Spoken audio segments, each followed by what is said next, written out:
right, we are recording here on Sunday morning, the 27th, after all the turkey, after all the family, and after the Patriots lose 33-26 in Minnesota, which I'm glad that game finished right before midnight because I had to be so thankful for what was easily the Patriots' most entertaining game of the season since probably week 3 against the Ravens, another loss. I'm sure you weren't as excited about it as I was. But when you get opening drive touchdowns, let's just start with offense right away. You get some excitement into that game. You get a kick return touchdown, albeit from Minnesota. Jonathan Jones grabs a pick in the first half. It's back and forth. They had 12 scores in that game that either tied the game or caused a lead change. I was excited. Very thankful for that game. Hopefully the Patriots keep it rolling, at least from an entertainment standpoint. Obviously now at 6-5 with Buffalo coming up on Thursday. They would love to get back in the win column. I think that is something that they can do. And as we roll down here today in a slightly abbreviated rundown, we're going to do Minnesota film review with kind of an eye on Buffalo. No mailbag today, but we're going to go back to a story I wrote earlier this week about the Patriots media playbook, which had to do more about how you can use it at home on Thanksgiving. But I'll give you a little background on that because I talked to over a dozen guys in the locker room, some ex-players, people who used to work for the team in football ops and around the team, not necessarily in kind of the coaching, scouting, front office side, but close to it for that story. It's a lot of fun. So leading off, no more wasted time. The good from this game, Mac Jones, outstanding. It wasn't the best game I've ever seen him play, but it was absolutely, no question about it, the best game that he has played this season. Career high, 382 yards, 2 touchdowns, no picks, 0 turnover-worthy plays. That's the second straight week for Mac. He's not risking turnovers, which again is a very low bar. This is kind of like rookie Mac right out of the gates, that constitutes success. But that's where we're coming from with him, because when you talk about regression, that means he's been worse than he was as a rookie. He's come back to level now, and now he's moving forward with this game, which, if you read my film review at thebostonherald.com, I get into why this was a favorable matchup, and I think that's just important context to put in there when you have a Minnesota secondary that's down at starting corners. They're second and third, playing a lot of zone coverage and a lot of too high zone coverage, so those light box let you run the ball and access the middle of the field. But even all that said, the way Mac was accessing every single level of the field, I mean left, middle, right, short, intermediate, deep, was huge.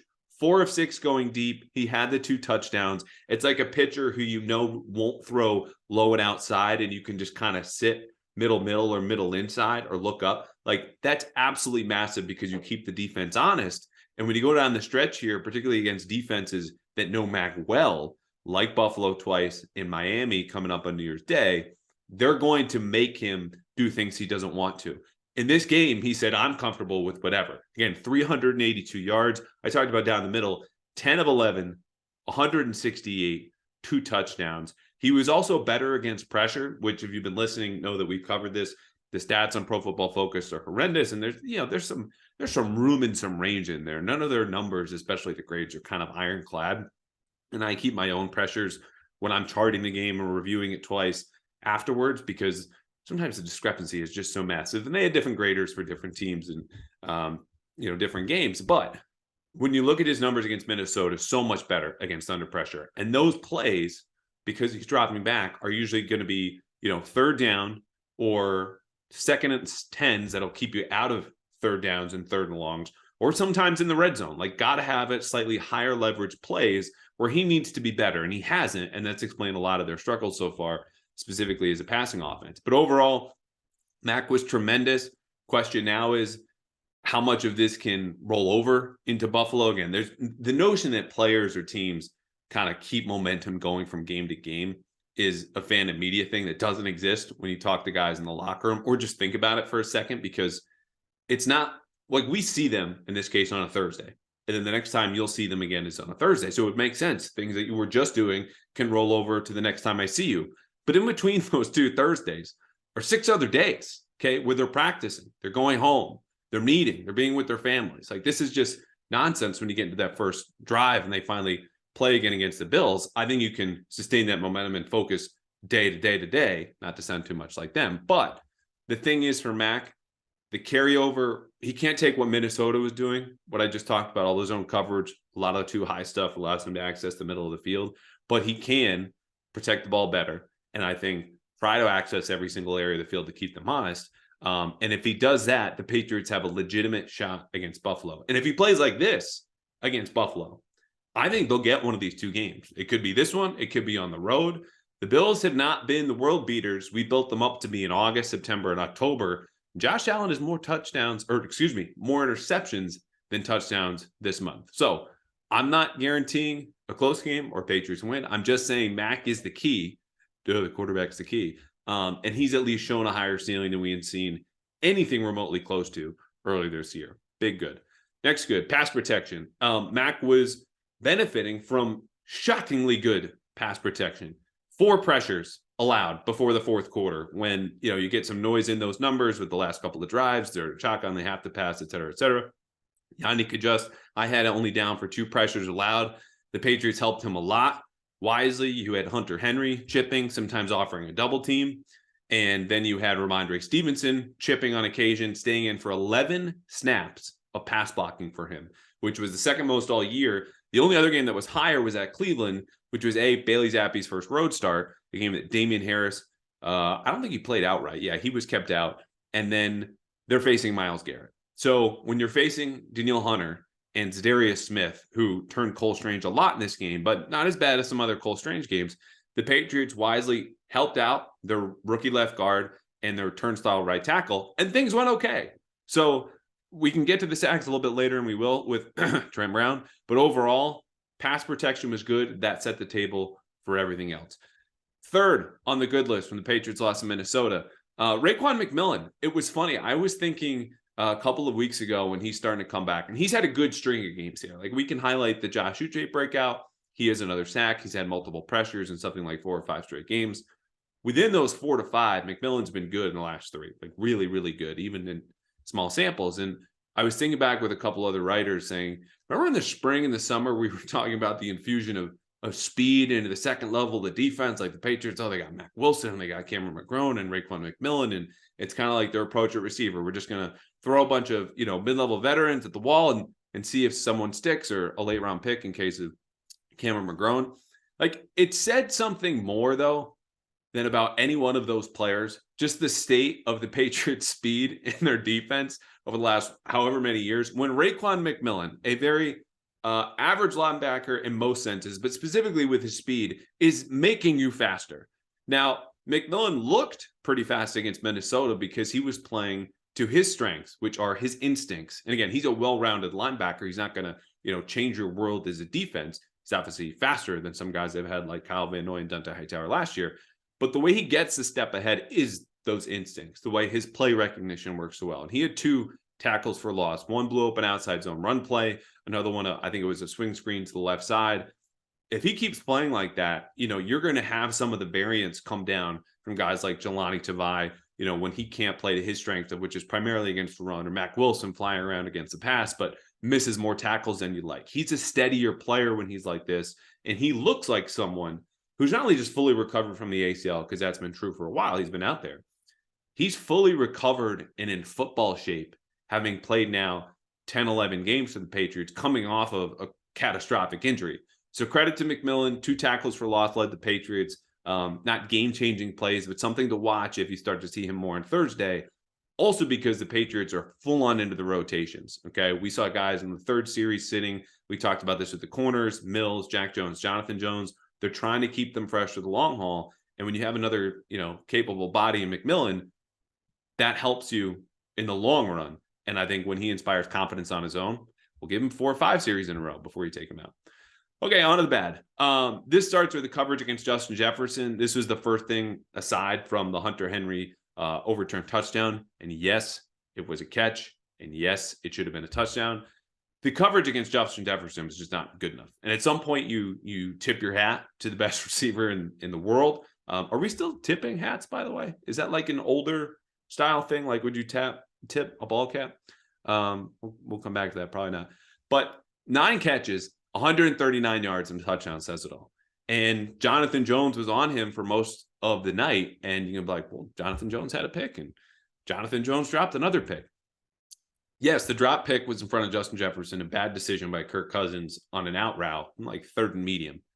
The pick, though, was an overthrow not intended for Justin Jefferson. So when PFF has Jonathan Jones giving up around 10 catches, again, those coverage stats, you want to talk about noisy.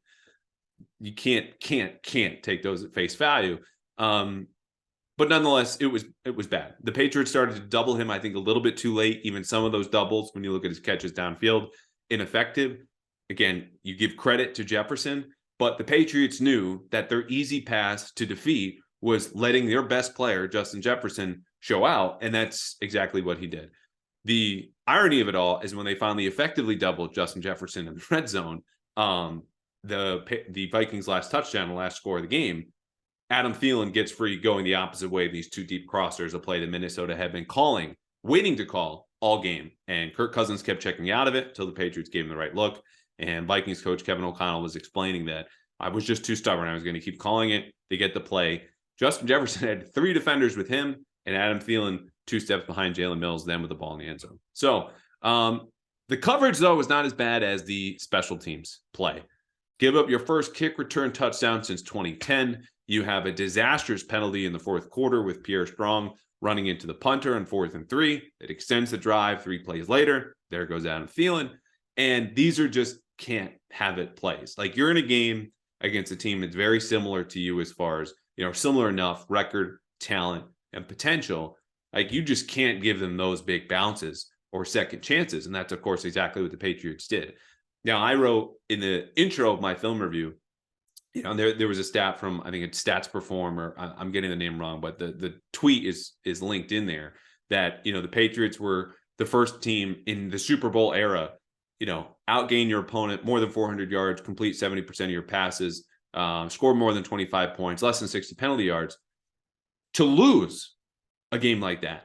And it was because of these mistakes. Now, I would take comfort in the fact that those mistakes should not resurface. You're talking about what's going to apply moving forward. Are these going to happen against Buffalo? Buffalo special teams are really good. But up until Thursday night, the Patriots had been elite. Top 3 by DVOA for a number of different weeks. That I would count on as kind of an outlier, and you don't have to worry about it. Are you going to score more than 25 points, gain more than 400 yards, have less than 60 yards of penalties, all the other things I just listed?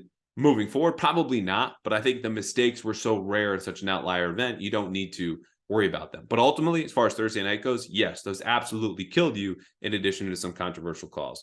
Last one, yes, the officiating. Look, I mentioned it twice already. I don't want to spend too much time on here. And part of this is, yes, absolutely, they were bad calls. Missed hold on Kyle Duggar, the Hunter Henry overturn, and then a face mask against Mac Jones late. Calls are going to be missed. That's just the NFL. That's how professional sports, college sports, high school sports, all the way down, that's how it goes. And my answer is kind of, what are you going to do about it? Nothing, right? Because it's already happened. We can talk about it. We can revisit it. But ultimately, the Patriots know there's nothing they can control about the officials' decisions. You just have to play better next time. So then my response to any fans complaining would be, well, play better then. Play better in the fourth quarter when you committed that running into the punter penalty. You went scoreless on offense with some questionable play calls and some early down inefficiencies that rose up again. And then defensively, I don't know, just be in the neighborhood of Adam Thielen. Like that would solve a lot of the issues. Even if you did have more adversity, you still could have gotten out of there with a win. You played really well. That wasn't the reason you lost. Okay, we need to talk. Is the opposite of game balls, and we'll keep this short. Trent Brown, I mentioned. I initially in my film review gave him 2 sacks allowed. We took one out on the last drive because, Mac Jones was in the pocket for over 3 seconds. Cole Strange got beat first by Zadarius Smith, who I mentioned gave him fits for much of the night. And so that pushed Mac closer to where Trent Brown was blocking, and he gives up the sack instead. The one that he is absolutely at fault for, though, is 3rd and 7, where they lost the game. 2-minute warning, Vikings 30-yard line. It's a longer developing shotgun traditional drop back passing play, and Trent Brown is cut blocking. So I was not in Minnesota, didn't get to ask Trent about it. He didn't want to talk to us last week. It's his prerogative, but it's just a matter of, why that was. If he doesn't offer it up, we're never going to know. It looks like a mental mistake on his part, because when he cut blocked Danielle Hunter had enough time as the routes are going, vertical, at least 7 yards to get past the sticks and then breaking, to avoid the cut block, recover, and then sack Mac Jones.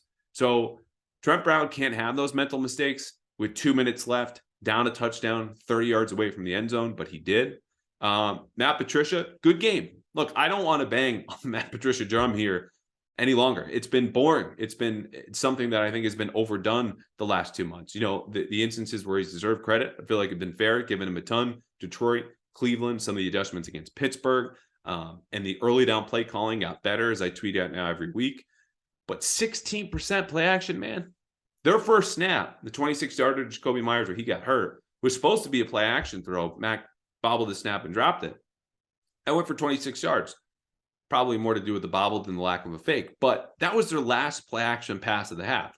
Then you start with 3 on your first drive coming out of halftime and go down for a touchdown, including the touchdown pass to Hunter Henry. And Mac Jones finishes 6 of 8 for over 100 yards and that touchdown off of play action. It's something that I think, again, against a zone-heavy defense that is going to play with a lighter box, would have been really effective. And I think overall the game plan was good. You played 11 personnel with 3 receivers, put Mac in the gun, ran more out of gun as a tendency breaker. You went no huddle. Things overall were great. It's just the missed points in yards I think you leave on the field when you call just 8 play action passes. And again, when you're dropping back about 40 times, is a real miss. So that's it. And that actually must be 5 of 7, because if it was only 16% and they threw 40 times, it's got to be less. But point stands, 7 times is not good enough, especially when it was that effective. Like, just do a little bit earlier. You didn't need to establish the run. You called it on your first play the entire game. Anyway, I mentioned no mailbag today. You look ahead to Buffalo really quickly, and we'll do the full rundown. All the stats are good, okay? Except when you do the November cutoff. They're winning close games. Their 3 losses are by combined 8 points. They're blowing out certain teams. Josh Allen's had more red zone turnovers than anyone. I don't think that says a whole lot, except for he's a guy who defaults to believing in his arm. And at some point, there's no real defense for that, except for you need to cover longer and rush relentlessly. And at some point, he might give you the ball, but ultimately that's up to him. Where we saw even with Zach Wilson, as badly as he played the other week in Foxborough, his decision not to default to trusting his arm and forcing footballs kept him from turning the ball over. So this is something that Josh Allen controls more than the Patriots as far as it goes, his recent play in the end zone. But they're top 7 in every category by DVOA. We'll have the run down the updated numbers once all these games are done here on Sunday. The Bills are really, really good. It's the deepest, most well-rounded roster in the league. Yes, I think the Patriots can win, and I will explain more next time we meet. But for now, no mailbag. We're going to cover some media topics. So the story, in case you missed it, was a lot of fun. And the headline was Bill Belichick's media playbook, how to survive Thanksgiving with your family. All very tongue-in-cheek. We all, for the most part, love our families. And the idea was to go around the locker room, in my case, when we get 45 minutes in there, anytime the Patriots practice, after they practice, and ask guys, hey, like when you go to your Thanksgiving you did as a kid, you ever have that wacky uncle who wants to come up and start talking about uncomfortable things like politics or your ex or things in the future you're really not sure about? It could be your kids going to college or where you want to go to college, or your grades if they're not good, whatever it is. And of course the answer is yes. We all kind of have that aunt or that uncle. And so the point was, well, you now, talking to the players, are really good at handling some of those tougher, more awkward questions, because I deal with that every day. And you probably know that at home watching any of the videos that the Patriots produce on their own from press conferences or different scrums in the locker room. And I know they have a set of rules for the media, and they're longer than this, but there are 4 that the players walk by every single day when they leave the building. Same with the coaches and the other staffers. And they are: speak for yourself, ignore the noise, don't believe or fuel the hype, and manage expectations. And Belichick has had this inscribed on a metal sign, again, right by the entrance/exit that they see. And so those are the real core of the media rules, first of which Belichick constitutes and makes up, which is unique. It's not handled by the PR director. He's the one kind of setting the framework for, again, their media playbook. So I said, how would you teach fans at home to use those rules when it comes up about, hey, how's your ex doing? Well, speak for yourself. If they want to talk about the future, having kids, well, got to go day by day, as we know Belichick said 12 times after Mac got hurt with a high ankle sprain. So it was a lot of fun, because the other point about this is, and I would suggest you go read it. It was fun. You hear from 10 different players, all these different answers. Kyle Duggar said just default to like stuff food in your mouth, point to your mouth, make them wait, and then keep stuffing your face. You're like, just kind of a fun, silly answer, but also things you don't normally hear from these guys who were fun, or they were happy to talk about this with me. I got the sense because it was like, all right, let's just put the rules out into the open. We all know there's some sort of cat and mouse game sometimes when we want to know about, maybe some game plan stuff. But of course, they're never going to give that up, because that would hurt their competitive advantage, which is, rule number one that goes unsaid on that list of rules of like, don't give anything away, scheme, injuries, contracts, etc. So I have more rules from that piece that were down at the bottom. And before we get to that, this touches on something that initially I kind of wanted to talk about, but realized there's no real good way to write about media rules. A, because who cares? B, they're not that important. You need to find a way to kind of Trojan horse this with a story like I did for Thanksgiving, which was fun. And I think, informative, because also most people would believe that the way that Bill is so gruff and short and sneering with the media, at least mostly on, the first press conference of the week, that they don't care about the media. And having had conversations with, 10 to 12 current players, ex-players, current staffers, ex-staffers, is flatly not true. The players who have been in other buildings say they care more about media as far as the interaction goes, not what we think, but what's said to us and how that's relayed, than any other team that they played for. And Michael Holley, now of NBC Sports Boston, wrote in one of his, I think 3, maybe 4 books, at least 2 of which he's embedded with the team, shadowing Bill, hanging out with him day to day to day to day. Speaking of day by day, early in the dynasty, said that Belichick took 10 to 15 minutes to prepare for every single press conference. I can't say definitively he still does this. I would imagine he does, as the stakes only get higher as the team keeps winning and all the controversies. But, right now, I can tell you that players, have media training. They have a media guide. And every single thing that's written about them goes through the PR department, football operations, and marketing. They know everything that's written so that they can come back to players if they break some of these rules. So again, it's more than you think. Belichick reads this stuff on his own treadmill. I'm not saying this to boost or validate anything I do. I care less. I write for me. I have fun doing this about whatever team or wherever I am. But it's just funny because it's something that I think the perception on the outside is they don't give a shit. I can tell you from talking to players and other staffers and the way they comb through everything to make sure there are no kind of leaks here and there. They can find out whose sources might be coming from where. They care a lot. It's just kind of kept behind the scenes. So we'll wrap with some of the other rules. I mentioned the first 4 that are on that sign: speak for yourself, manage expectations, ignore the noise, don't believe or fuel the hype. Some other ones when Belichick is going, look, just don't screw around with the media. Aqib Talib actually had a great interview with Kevin Clark of The Ringer last year on Slew Nose Day, explaining this too. Just be attentive, know your stuff, and don't mess with the media. It's all Bill cares about. When you're not messing with the media, you are, however, respecting the opponent, not talking about injuries or contracts.